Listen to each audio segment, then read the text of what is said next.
What's better?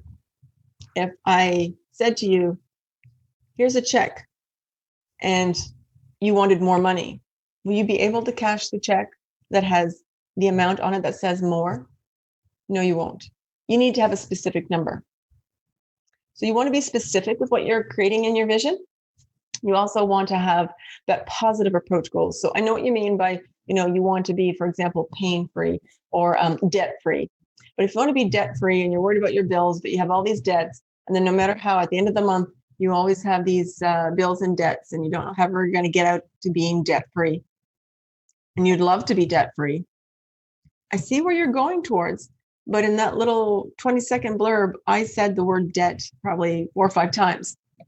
So you want to change some of your speak to be more aware. We're going to work on our awareness as well as what it is we're thinking. And when you're aware of what you're looking for, what you would love, you're going to lean into that piece of, yeah, I would love to be debt-free. So that's your discontent. You have debts. How can you flip that? What can you do? So I would love to be able to pay my bills in full at the end of every month and have $1,000 extra. Perhaps it would be, I'd love to lean into being financially stable. And with health, I would love to be able to be comfortable in my body and move and be flexible and have that strength to do a specific thing. Maybe it is to dance with your partner, for 2 hours in the evening, or be able to, clean the house comfortably without, feeling any of those issues. Maybe you'd like to take up an exercise program and you can't because you're not comfortable in your body. So you want to switch those pain-frees, those debt-frees, because your body doesn't hear the free part. It hears the debt part or the pain part. Another piece is we think in pictures.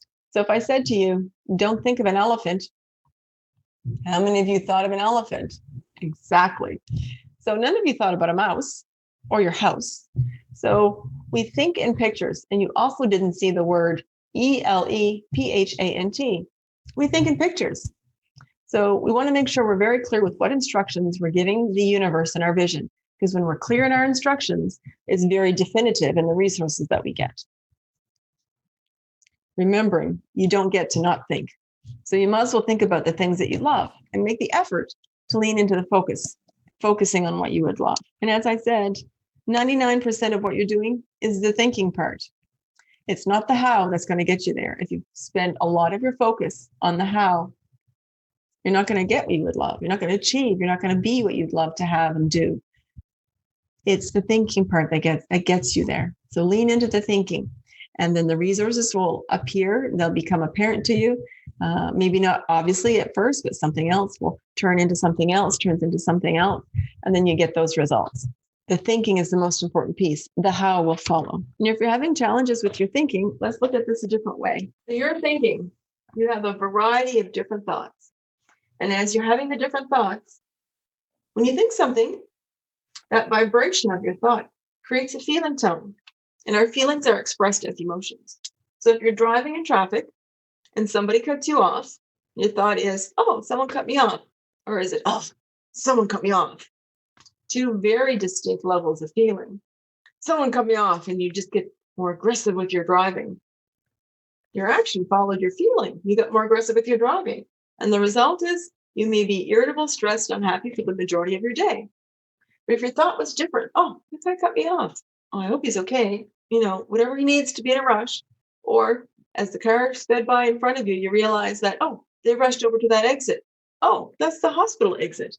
Oh, well, I hope everybody's okay. And the rest of your day, you really don't spend much mind and energy on that because it wasn't anything that needed to, follow through for the rest of the day for you. So your thoughts are very important. Your thoughts always lead to your feelings, which will lead in turn to the actions you take to show you the results that you have. And your results, you are 100% responsible for every part of your results. And you might say, well, I didn't ask for that, and I wasn't thinking of having a car accident. But what were you thinking about earlier that day, just before, or the day before? Were your thoughts low? Were you feeling down and out? Were you feeling angry and stressed? Were you harboring resentment, anger? Were you feeling guilt about something or shame about something? Those are very low vibrational energies. And so therefore you have low feelings.